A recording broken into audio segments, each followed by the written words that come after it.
Don't go out and buy your first home before watching this video. In this video, I'm going to give a breakdown and a step-by-step guide from beginning to end on how to buy your first home. From starting your search all the way to moving into your very first home. So stay tuned to this video because it's a great resource, even if you're not looking to buy immediately, just to understand how the process works. So after countless hours of perusing around on Realtor.ca and dreaming of buying your first home, the first step that you're going to want to take is speaking to a mortgage professional. This can be the mortgage professional at your bank branch or a mortgage broker. You'll be able to sit down with them, they'll look at your finances, and you'll be able to get a budget on what you can afford. A big mistake people make is they go out house shopping before getting pre-qualified. They think they can afford an $850,000 home, but in reality, they can only afford $750,000. And they're wasting their time and their energy and getting excited about homes that they couldn't buy even if they wanted to. As well, even if you're not looking to buy it immediately, sitting down with a mortgage broker or mortgage professional can be a great resource. Oftentimes, they can set you on the right track to being able to get qualified for a mortgage. Maybe there's certain things on your credit. Maybe you have a big car loan or some discrepancies in your credit history. Maybe you don't have quite enough for a down payment. So they can help you understand the sort of requirements that you would need for a mortgage. So I always recommend speaking to a mortgage professional. I highly encourage this. Once you got your pre-approval letter, you're gonna wanna find yourself a great realtor. So it's gonna go to bat for you, work really hard, be diligent, and help you through the process.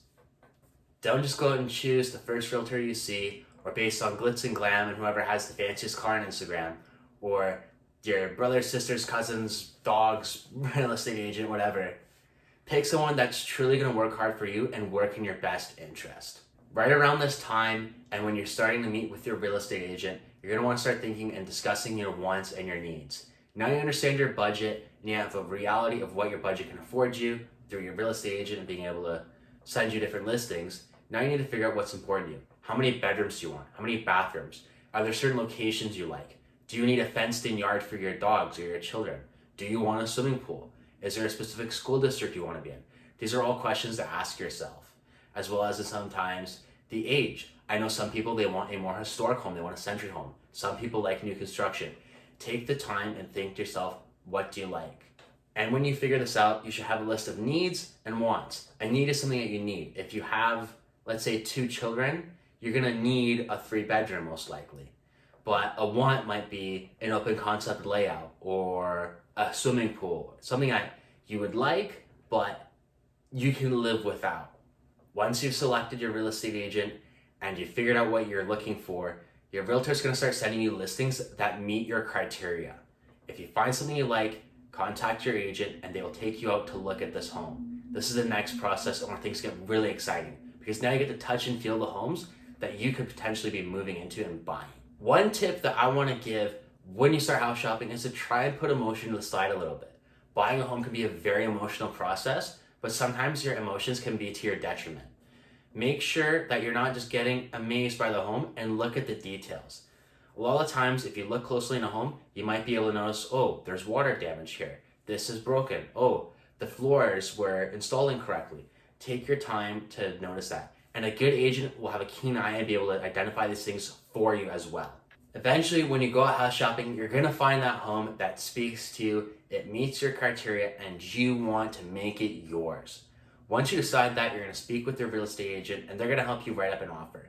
You're going to need to figure out how much you want to offer, whether it may be the list price, below list price, or in some cases where it's a multiple offer situation above list price, as well as understanding the closing dates, whether you want to put conditions like financing or inspection on your offer, which often can work in your benefit, and a bunch of different things written on your offer. One other little trick I like to do when writing offers for my buyer clients is attaching a nice cover letter, especially if you are a couple or a family, maybe putting a nice personal picture and getting that emotion. Because remember, buying and selling property can be an emotional move. And a lot of times there are emotions involved in this. So if you can pull out a seller's heartstrings, it helps you a lot. Sometimes your offer might not get accepted, sometimes it does. And in some cases, there's a bit of a negotiation. You start at one price, the seller's here, and you kind of work your way to a point to where you agree on a price. This is the next kind of step. Once you put in an offer, you may start negotiating with the seller. Sometimes they'll accept your offer right off the bat. Sometimes If it's a multiple offer situation, you have to bump up your offer. Maybe you've offered 800 and you bump your offer up to 810 or 815 because there's 7 other offers and you really want the home. It depends on the circumstances, but in a lot of cases, there's some kind of negotiation and back and forth. It's not a house is listed at 850, I offer 850 and I get it. Sometimes it works like that, but a lot of times there's a little bit more detail to the deal, and this is where a great real estate agent can help you as well. Once you get an accepted offer, you're going to need to give your deposit to the listing brokerage. So you're going to go to your bank or in whichever way that the brokerage wants their deposit. Often there'll be instructions given to you once you get an accepted offer. You'll go through and send your deposit. This can be anywhere from $10,000 up to $100,000 depending on the price of the home. You send that money to the brokerage and that'll be held by the listing brokerage's trust account. So the money's held in trust. The brokerage can't just go and take your deposit and go buy a Rolex watch. It's in a legal trust account. Once all that is done, you're gonna often have conditions and walkthroughs. This is something that'll be written into your offer.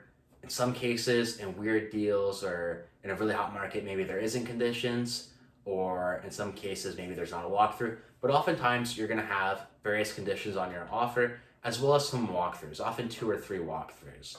So if you have conditions like financing or inspection, this is the time where you'll get that sorted out. They'll book a time for your home inspector to go through. If you don't have one, your agent can refer you to one, and they will go through the house and make sure everything's up to snuff, make sure there's nothing wrong. And if there is anything wrong, they'll bring it to your attention to where you will know to either budget for that or try and negotiate with the seller to try and get that knocked off. Sometimes the inspection comes in really bad and it can kill a deal, but that's a topic for another video. And as well as financing, you'll have sometimes a condition that you'll be able to get a mortgage for the home, and now you'll go back to your mortgage professional and they will try and get you a mortgage and fund the deal. As well, you will have walkthroughs. It can be 1, 2, 3, often in that sort of range, just a handful. Often you'll have one right before closing, so you'll go through and make sure the home is in the same condition when you went and offered on it as it is before you close, to make sure everything's empty, clean, and there's no additional damage. And sometimes there'll be another one mixed in there as well. Oftentimes buyers want to show the home they just bought to family, or they want to figure out maybe where they're going to put furniture, different things like that. A lot of times too, people are just excited. They want to go see the house they bought, right? So once your conditions are cleared and you go through all the walkthroughs and you're heading up towards closing, you will meet with your lawyer to sign all the documents and transfer ownership into your name. Sometimes this can be done digitally and sometimes this is done in person. Depends on yourself, different things going in the world. Sometimes buyers are out of town. I know during the pandemic, things changed to where there was a lot of digital signing. Really depends.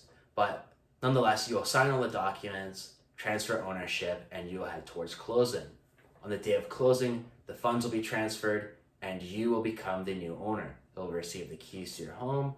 The money will be transferred over to buy out the previous person. So your mortgage will be funded and that money will be sent to the sellers. And you will get to move into your very first home. Isn't that exciting? So there you go. That's the process of buying your first home. If you have more questions about this and want to start your search, send me an email. My email is going to be in the description below. As well, I'm going to link a video over here. This is a $549,000 loft style apartment. Great for a first-time home buyer. So check that video out as well. Besides that, I hope you have a great rest of your day. Click the subscribe button and like this video if you like this kind of content. I'm going to be putting out more videos every week.